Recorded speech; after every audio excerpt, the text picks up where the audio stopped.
today is about files. The finally last way of like getting input and writing output essentially in a program is to make a file, right? We've been making CPP files. That's where our programs go. We can like look at TXT files. This PowerPoint is a PPTX file. I haven't told you how to read or write two files in C++ yet, so I need to do that. Okay? So let's make that happen. Let me show you how to write to files. To make a brand new file or update an existing one, let's see how that happens. It's with a type called OFStream, okay? It's very cool. So yeah, right now, we only have one way of like showing the user information. We just use cout, right? We put stuff on their screen, cout 42. Makes 42 appear on their terminal screen. That's cool and all, but there's more to it than that. Let's use files instead. Let's write to a file. OFStream is a type, and it lets you write to a file. So you create an OFStream object, and you hook it in with a file name. You say, all right, I'd like to make an OFStream object that knows about the file called blah.txt. And then once I start writing to the file, or writing to the OFStream, it'll write to the file. Okay, so OFStream, it lives in FStream, so we should go there and look at it. FStream, input output. Where is it? FStream. And here is OFStream, stands for output file stream. All right, stands for output file stream. And C++ has made this super nice for you. You make your object OFStream. I'll call mine usually OFS. You'll set a file up inside of it, and then you'll start writing to it just like you would write to cout, just like you do this, with that same operator that's been overloaded for you. You say OFS, and then you give it like a number. And that would write the 42 to the file, and not the screen. Isn't that cool? So that's the goal of the day. That is at least the first part of it. OFStream stands for output file stream. You make one. Here's its constructor. And you tell it to open a file with the open method. And then you can put stuff in with the output operator. Beautiful examples. OFStream, OFS. Please start writing to a test.txt file. And then it's giving it stuff. It's closing the file. Please open a file called test.txt. Then I can write to it with a string, just like I would put stuff in through cout. And then, of course, the output operator puts stuff in, just like it puts stuff into cout, it puts stuff into an FStream, or an OFStream. This is for a funny reason. The example, even though this is part of, even though it was part of OFStream, it linked to the same one that cout was using. This is the same operator that cout is using, in fact, which is fun to think about. So yeah, that is an OFStream. Stands for output file stream. We're going to write to a file. So let me give you an example of that. Let's make a program that writes the numbers from 1 to 10 to a file. So we'll include our FStream so we can make an OFStream object. And like we're going to make a file called like 1to10.txt. We're going to write to it, and it's going to hold the numbers 1 all the way to 10. That is our goal. Not 4, but 10.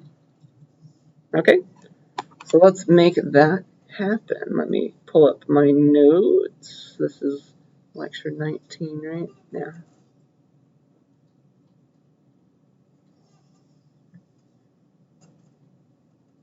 I guess I would just call it 1to10.cpp.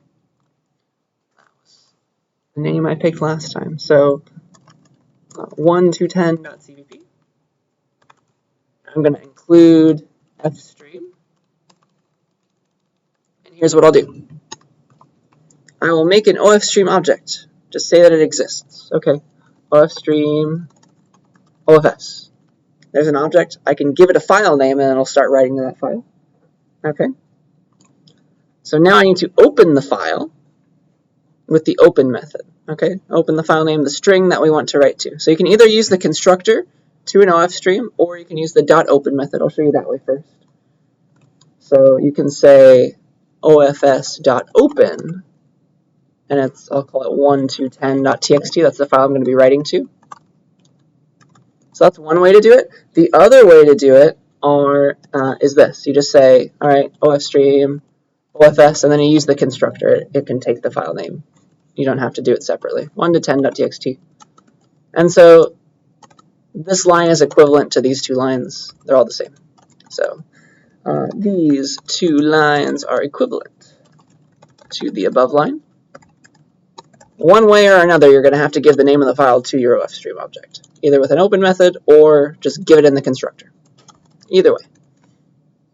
All right, so now I have the file open, and if I start giving stuff, I start feeding information to the OFS object, it will be writing to that file. Ooh, okay. So now I can write to the file object, just pretend it was cout. Just pretend I'm couting 1 through 10, and just use the OFS instead of cout. So how do you print from 1 to 10? Or int I equals 1, I is less than or equal to 10, I plus plus. Instead of cout I and a new line, well, let's write to the file instead, OFS. Give it I and a new line. Does that make sense? Any questions about that? Because that's going to write to the file. And then we've now written text. That file has contents. A good thing to always do is close the file object, just in case some other program wants to write to it as well or read from it. They're kind of like waiting for that. So it's always good to use the close method. Even if the program's about to end, it would automatically close it. But it's good practice to just always get in the hang of closing the files that you opened. Not strictly necessary, but it's good practice. It's good practice to close the file as soon as you're done writing to it. As soon as you're done, or just working on it, because maybe you're reading and writing to it. There's a way to do that.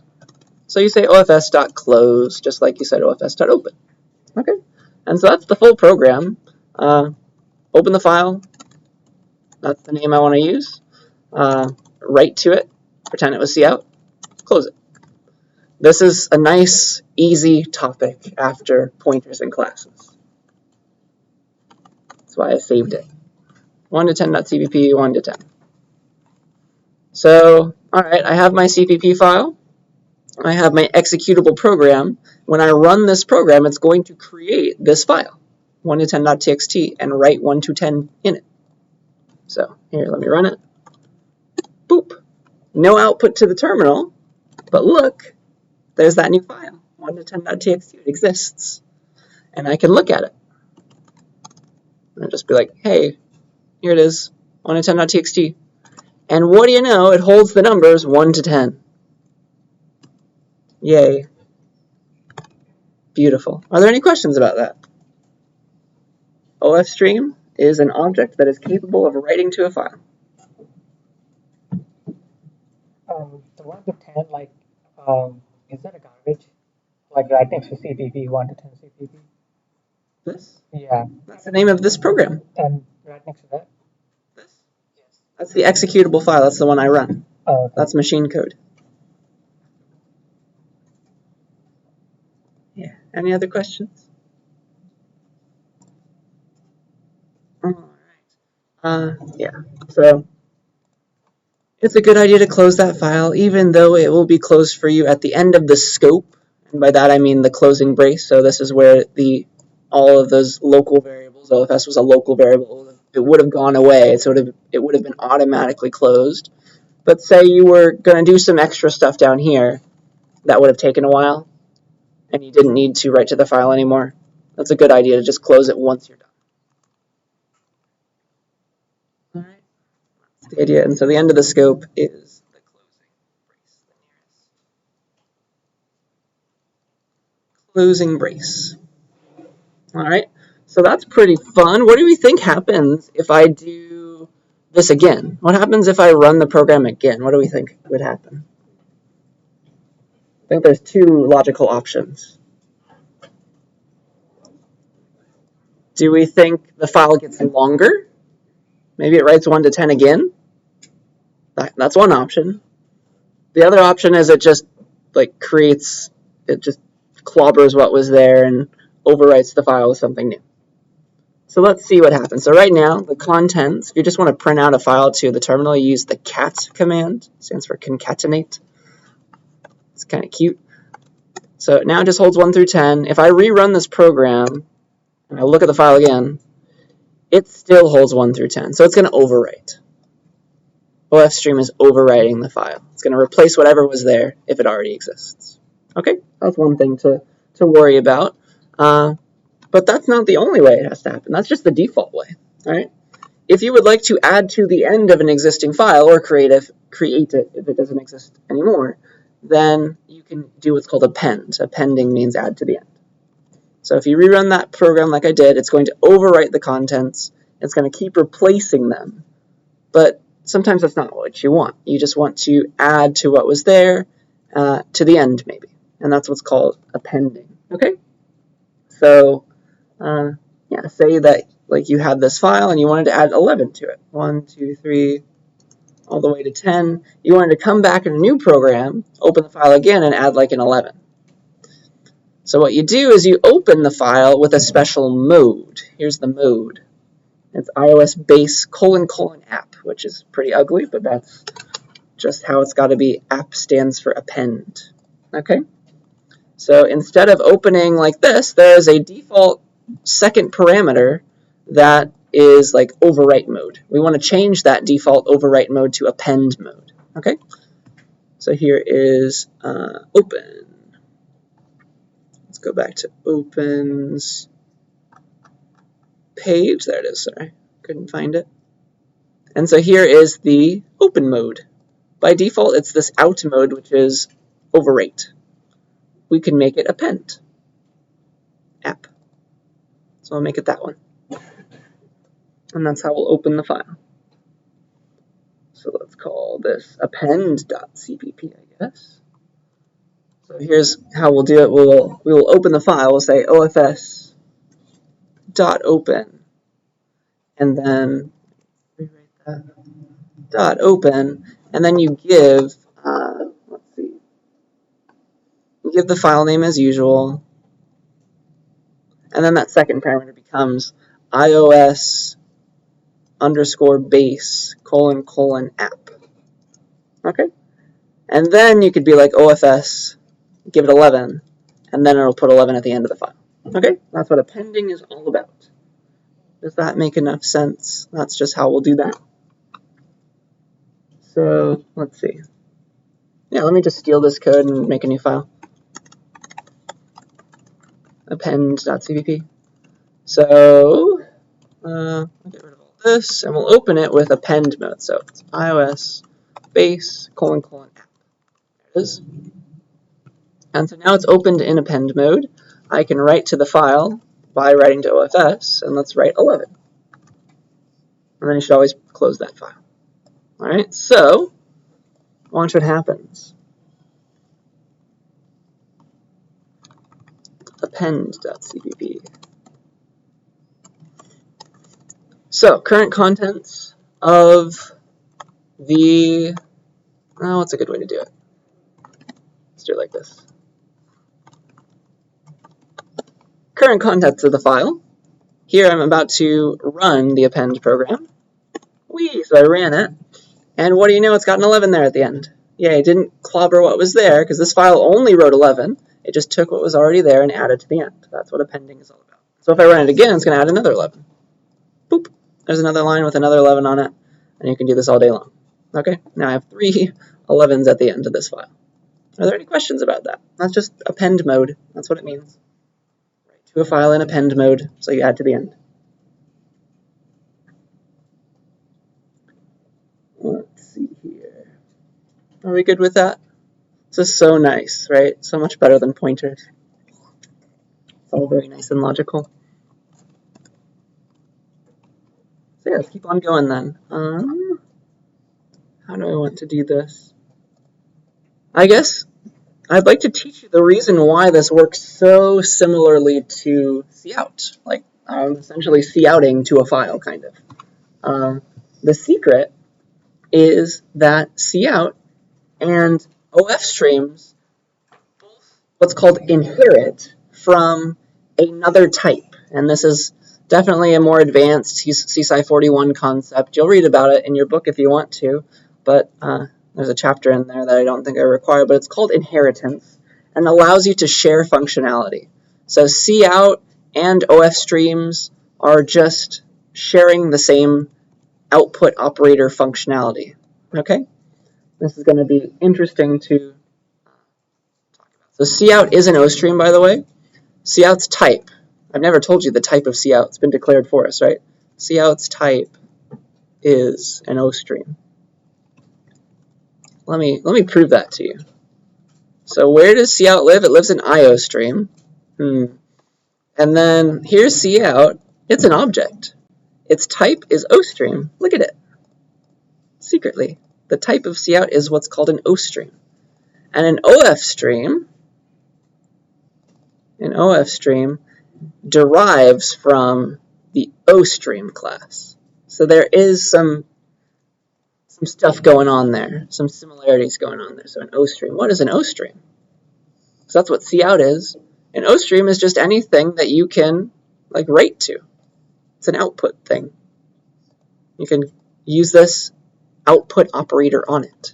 So yeah, cout is an O stream. OF streams are secretly also O streams. They inherit. So you've got the OF stream type. It inherits from the O stream type. So it gains all of its functionalities, gains its qualities. O stream is the more basic of the types. OF stream is just extra fancy file-only stuff. And because their types are related, because cout is an O stream and OF stream is technically also an O stream in a sense, they work in a similar way. That means that operator less than, that output operator, it's the same. It exists and it works in the same way. So you can do just as easily as you said cout, give it some stuff. You can do OFS, give it some stuff. Okay? So that's not something that I expect you to fully understand, but it's a beautiful concept. Look up inheritance if you're interested. I would like, though, to show you something cool. How do I want to do that?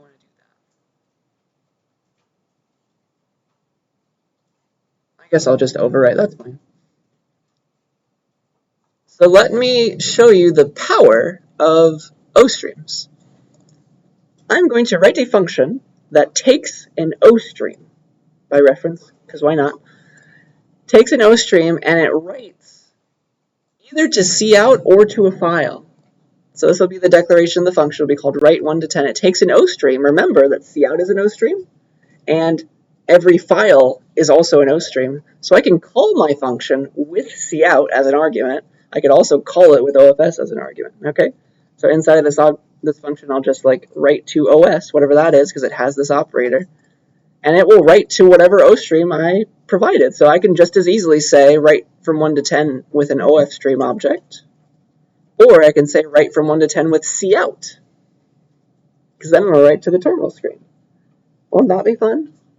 Let me show you that. That's pretty cool. It's just like worlds colliding. So this is ostreams.cpp. So let me make the function. It'll be called this. And then I need fstream as well. So you give me an O stream, I'll write to it. I'll be like, let's write 1 to 10 to this O stream. So for int I equals 1, I is less than or equal to 10, I plus plus. Can you guys not talk while I'm talking, please? Wait till after class. So OS gets I and a new line. It's an O stream. It has this operator. I can write to it. I can give it information, and it will, well, it knows what to do with it, one way or another. It will take that information and do whatever it's programmed to do. So look at what I can do. I can open up an OFStream object. I'll open up 1 to 10.txt again.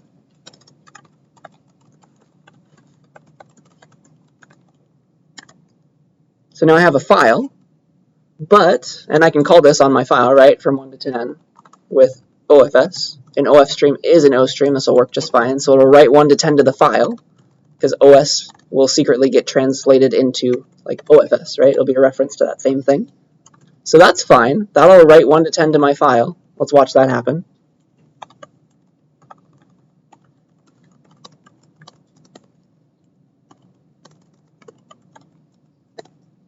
So no output, but oops.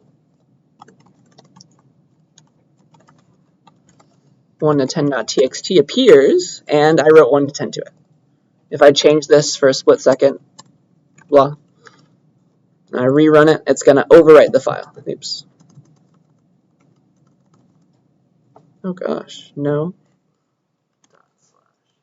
Oops. So there it goes. It should, hello. There it goes. It updated itself. It wrote 1 to 10 to the file. So I can make a function that takes an OStream as an object and it writes to a file, or cout is also an OStream. Watch what I can do. Write 1 to 10 cout as the argument. Boop. So not only did this program just write to this file, it overwrote it with 1 to 10 again, but it also wrote 1 to 10 to the terminal through cout, because the OS here, it was cout for a second. You see what happened? And so it was using the cout output operator, which writes to the terminal screen. Are there any questions about that? That's a fun little idea. An OS, or the OStream, could be a file or cout. The types match. We've never used cout as the parameter to a function before. That's weird. I didn't know its type until now. So that's pretty cool. So yeah, you can write from 1 to 10 with an OFS, with an OFstream, or with any other OStream object, like cout. Cool. Error also works if you know about that one. All right, any questions about that? Because that's the end of writing to files. I'd now like to teach you how to read from an existing file, if we're ready for it. Which is, again, not going to be that bad. Reading from files, you can imagine that the existence of an O stream or an OF stream implies the existence of an IF stream and an I stream, and that's exactly what's going on. It stands for input file stream. So here is IF stream, input file stream. It lets you read from a file. And everything is very similar. Instead of being able to write to it, you have the other way, the cin kind of operator, extract stuff, among other things. That's how we'll read files. IF stream stands for input file stream. And this is actually a new way to get input. This is exciting. We have a third way to get input now. We used to be able to use cin, right? Cin or getLine with cin, and that will get information as the program is running, right? From the user. They'll type it in, press enter. So we've been able to use cin to get stuff from the user. We've also been able to use the command line arguments to get stuff from the user, like you do // name of your program, then some space separated command line arguments. That gets input from the user before the program starts running, right? The terminal gives it that information to argc and argv. The third option now is to read from a file. Again, you write the file ahead of time, and then you could read from it as your program executes. That's very similar to OFstream and cin, kind of like a combination of the two. Okay, so yeah, OFstream, instead of that, use IFstream. An IFstream is an iStream. That's the type of cin, in fact, and so they both share that extraction operator, that greater than, okay? So here I am spelling that out on a new slide. Cin is an iStream, and so is IFstream. How dare that? Underline it in red. Let me prove that to you. IOStream. Look at how IFstreams inherit from iStream. That's where the extraction operator lives. And then cin is an iStream. It's a way of getting stuff. So what can iStreams do? Get stuff. All right, so here's my example. Let's take a file and read it. We have a nice file already made, don't we? Let's take this file and read it now. Let's read the first 5 ints from it. Read the first 5 ints from a file. let's assume that the numbers are all white space separated, because that's what CN is good for. That's what IF stream reading will be good for too. And maybe we'll just like sum them together and output the sum. Okay, so let's do that. That will be IF streams. So let's read from our 1 to 10.txt file now. Here it is. Let's read from it instead of writing to it. So just like this, IF stream. Do I say an s.cdp? So again, I need fstream. It still lives there. But I'm going to make an IF stream now instead of an OF stream, and I'll call it IFS. Again, you can, in the constructor, say what file you'd like to open, but we're going to open it for reading this time, not for writing. And so let's read 5 ints from it, pretend it's CN essentially, pretend that it's being typed to us. We'll just read from IFS instead of from CN. So we're going to sum together the first 5 ints in the file. So let's read 5 numbers. Int I equals 0, I is less than 5, I plus plus. Instead of saying CN, or let's make a number, right? Int next num. Instead of saying CN next num, next num, no. IFS, read into from there into next num. That will get from the file. It will read a number from the file because we're asking it to populate an integer. Okay, and we'll just add that to our sum. So just like we were using CN, we can use IFS. It's an object that will read from the file. And then again, once we're done using the file, like eventually we need to output the sum, right? Sum colon, whatever it was. Then we don't actually need the file to output the sum, right? So in between this loop and the cout statement, I can close the file. ifs.close. I don't need IFS anymore from then onwards. So it's always a good idea to close it, even if, because you might have more work to do that doesn't require it. And then here's the program. It's going to read 5 numbers from the file, pretending it's CN essentially. So the first 5 numbers are 1, 2, 3, 4, and 5. I forget what their sum is going to be, but let's figure that out.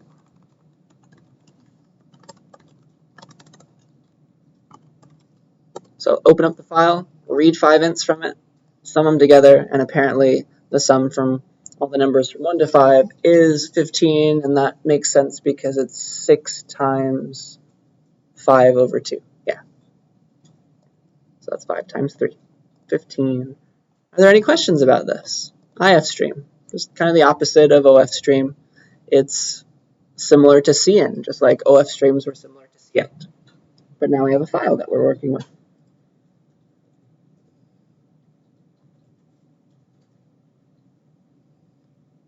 All right, yeah, this is really not horrible. I hope that we are all agreeing.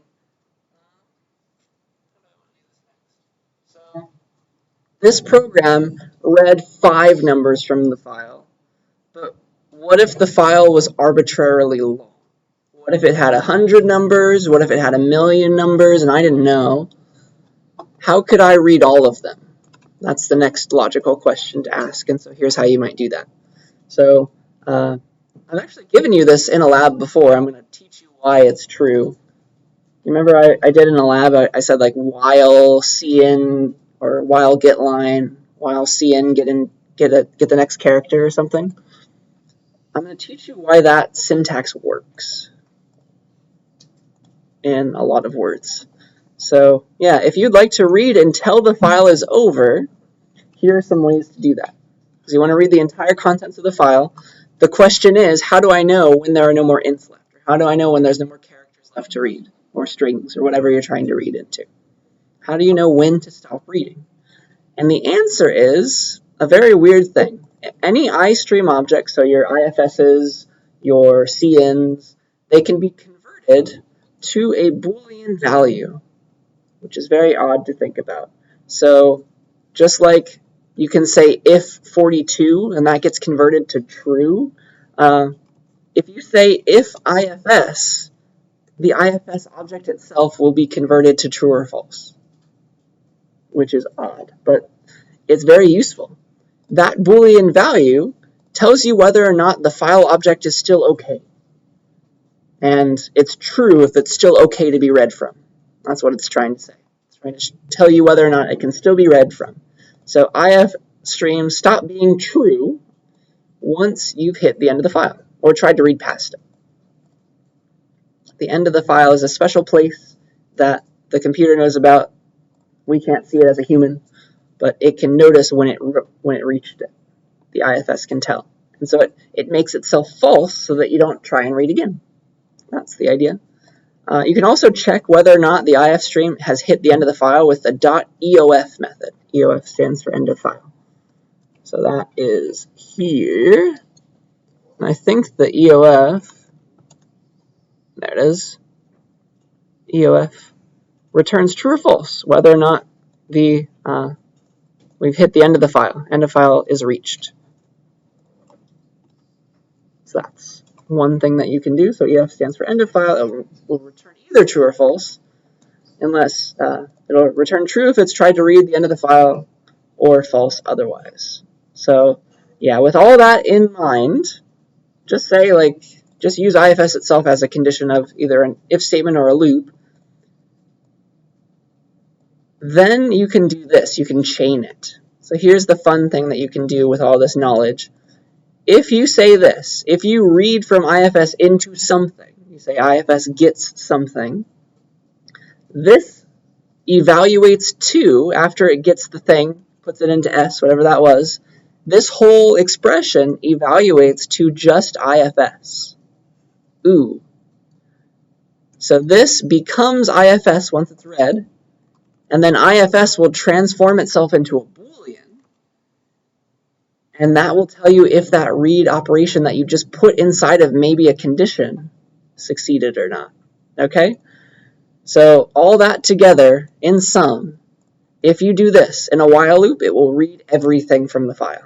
If you say while IFS reads into something as the condition of your loop, it will both read into that thing, that S, and then also return true or false, given depending on whether or not that read was successful and it was at the end of the file. Okay? So it will stop the loop once it tried to read past the end of the file and the read was unsuccessful. Isn't that beautiful? And so in the body of this loop, your S now has a new value. It's whatever it just read. And you know that if you were inside of this loop, IFS was still true and still okay to be read from. So that's a lot going on there. But honestly, you can just memorize the syntax, and it will read valid values out of your IF stream. It also works for CN. So yeah, that's a lot. Are there any questions about that before I give an example?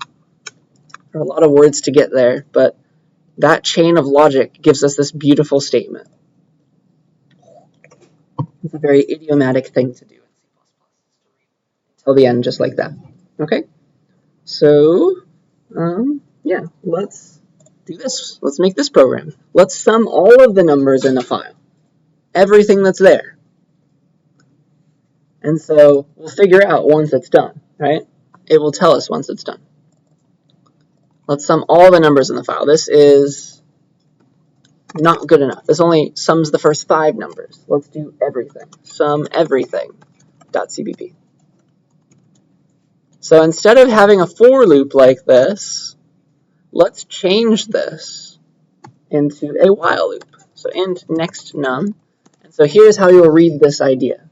So while I can read from IFS into next num and that read was successful, then next num has a nice value and I can use it. Sum plus equals next num. So this condition means that we actually read something successfully if it was true. So the body only ever executes if the read was successful.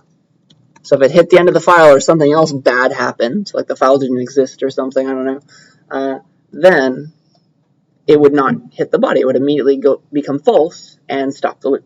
Okay? So that is the beauty of it all, and we can sum. And it will sum all the numbers in the file from 1 to 10 this time. So I think that's still what's in the file. It's all from 1 to 10.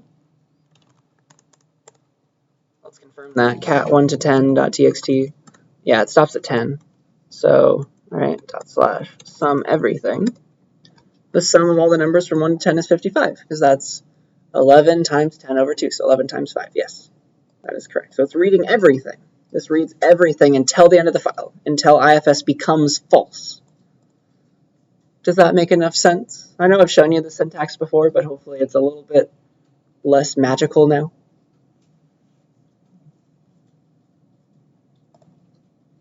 You good with that? Any questions? All right. So also, let me show you that once it's done reading, like we've hit the end of the file. That's why it stopped.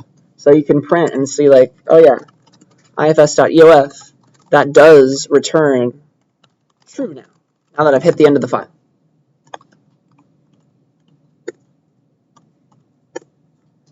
Yes, it's 1 for true. And it would be false if you tried to ask about it before you hit the end of the file. Okay? So yeah, there's just new syntax, new libraries to learn, but hopefully it's not that bad. Any questions about EOF or any of that? All right. If we're happy, I legitimately believe that is everything that I wanted. That's all the knowledge that I wanted to give you today. I want to give you like 5 minutes to try this and I'll do it for you. So help each other. But here is my challenge for you. Let's see. Is this the one I want? Yeah. Here's my challenge for you. I would like you to write a program that repeatedly does the following. It gets a line from the user, so with getLine, right? And then you append whatever that line you got, you add it to the end of a file. So, I don't know, pick your favorite file name, doesn't matter. But you're going to take something and you're going to append. Remember that append is iOS base : app. Okay? And I want you to try this for like a few minutes, and then I'll do it for you and help each other. So write a program that repeatedly gets a line from the user and appends that line to the file. So you're running your program, you type hi and enter and mom and enter, and it's writing those lines to the file as you keep writing more lines. Okay? And then like maybe you can have the program stop. Maybe stop when the user types Q as their one line. Like don't add the Q line to the file, but stop the program. Maybe stop when the user types Q as the entire line or something.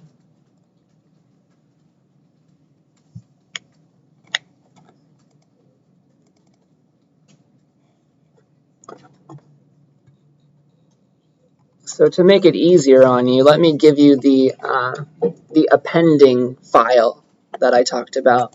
I'll give you that on Discord. That's probably the only place I can put it. Or no, I can just give you a screenshot actually, couldn't I? Here, let me do that.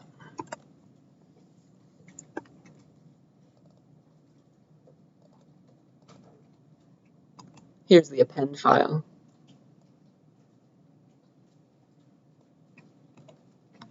There.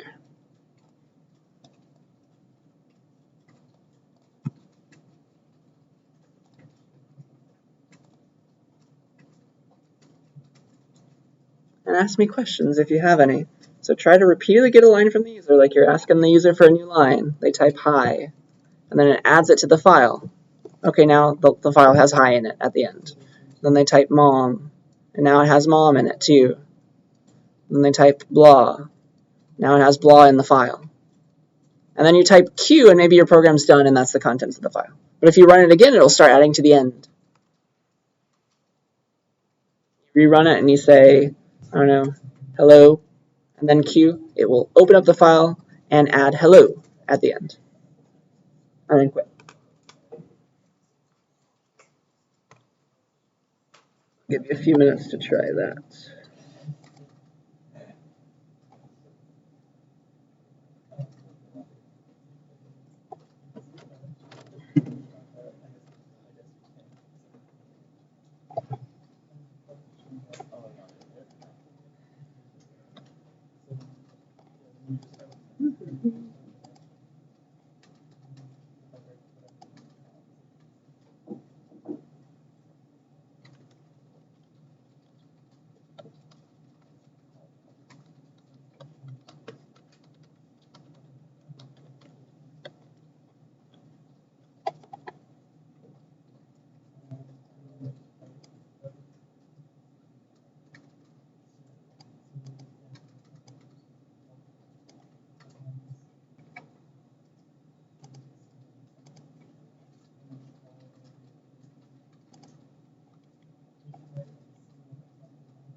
Take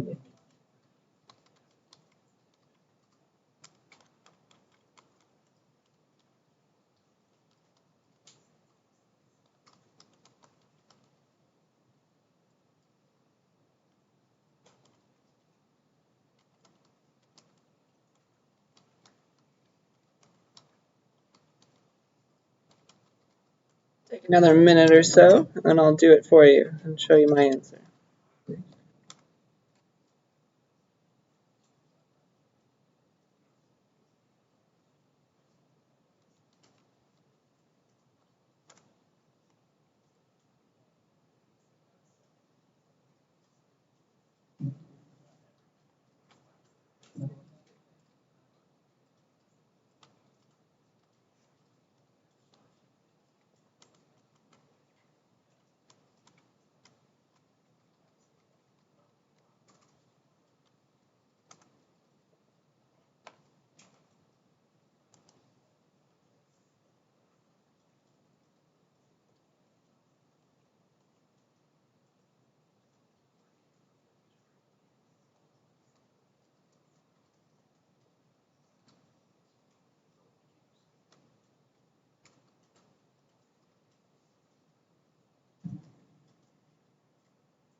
All right.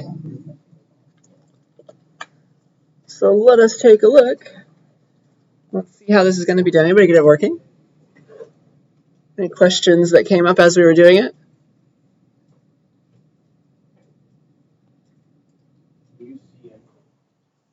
You'll have to use getLine with CN to get typing from the user, right?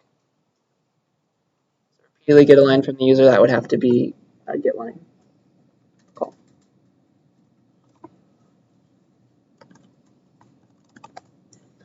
So, what do I call this? I don't know, it's going to be a bunch of get lines and appends. Get line and append .cpp. So I need F streams. What do I want this file to be called? I don't know. I guess in my notes I remember to call it out.txt. Doesn't matter. But it's an OF stream, right? Because I'm writing to a file. And the name of the file is going to be out.txt for me. And I'm going to open it, though, in append mode. Because I don't know if this file exists or not. If it does, I want to add to the end. I don't want to clobber it. So iOS base : app. So that opens the file in append mode using the constructor. All right. And then forever, right, while true, I want to get a line from the user and add it to the file, right? So I'll be like string, I guess I need the string library, string line, and we'll tell the user, hey, enter the next line. You still have to use cout and cin for this. Enter the next line, because we need to get stuff from the user. And then we'll say get line. Get line with cin, and you write to the line, please. So that's how you get a line from the user, right? And then we're going to add that line to the file. So all you have to do there is be like OFS, give it that line, and getLine removes that trailing new line, by the way, so we have to add it back. So end L here. GetLine gives you the line without the new line at the end that the user types. So add the line to the file, but maybe we'll stop the program if the user typed just Q for their line.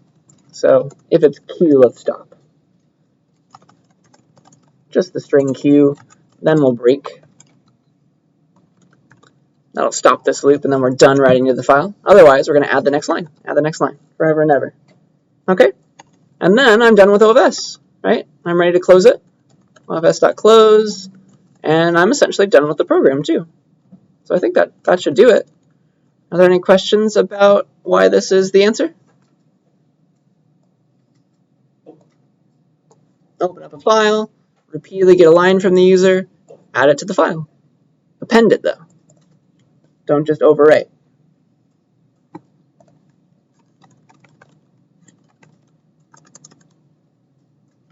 So let me run it. If the file does not exist currently, append mode will just start making a new one. Not a big deal. It doesn't care. So the very first time I run this, I don't have the file yet, but now I have it. So hi mom 42 blah, and then I'll type Q, stops the program, done writing. Where's that file? It is in out.txt.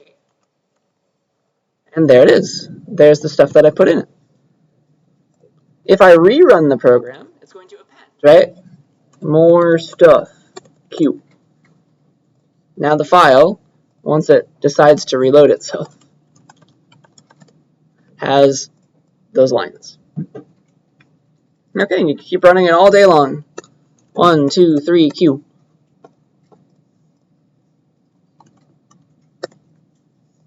And now it has those lines.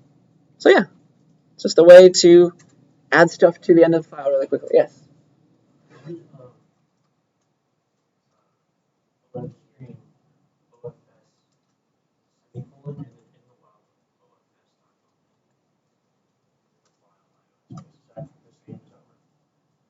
You don't want to open the file in the while loop. That's a bit weird. You want to open it and then use it in the... Yeah, it's when you read, you use the IF stream as the condition of your loop. Only when you're reading, and that's how you know when you're done with the file. When you're writing, I don't actually know. I think open is void. I'm pretty sure open for an OF stream is a void method. So I don't think that would compile, because it won't give you back true or false. OF stream open. Yeah, it's just void, so you can't make it a condition because it won't give you a bool. But you could alternatively. Is that what you were talking about? Yeah, that also works.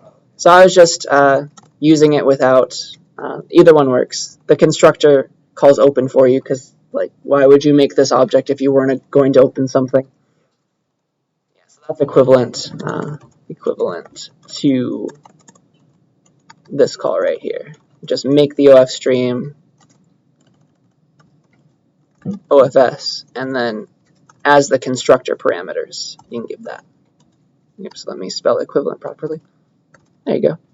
Yeah, so either one works. That's a good question. Any other questions?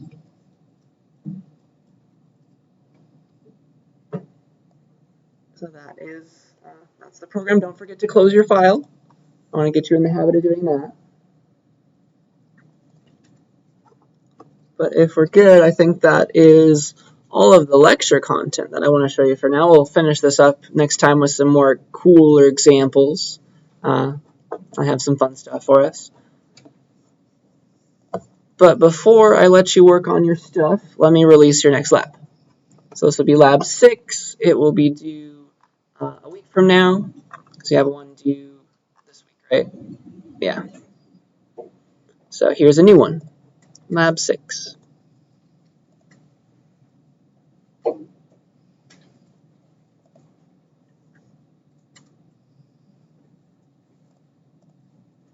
So this one is rational numbers all over again, but now we're going to use classes. Now we're going to make rational number classes. They're going to be rational number objects. It's not just going to be a bunch of int variables all over the place, because that was silly. That's not as cool, right? So we're going to take our implementation that didn't use classes before, and we're going to make it use classes. We're going to have methods, multiply method now, kind of thing, okay? Then we're also going to do adding. I'm going to force you to implement the add operation on rational numbers. So you have to find a common denominator. I'm so sorry. So, all right, you're going to take you have to essentially, this is the one lab in this class where you have to have done the other one to get this one. Okay, so complete that lab, definitely, the old one about rational numbers. Okay, I will help you with it, but you need that code. You're going to essentially copy and paste it in.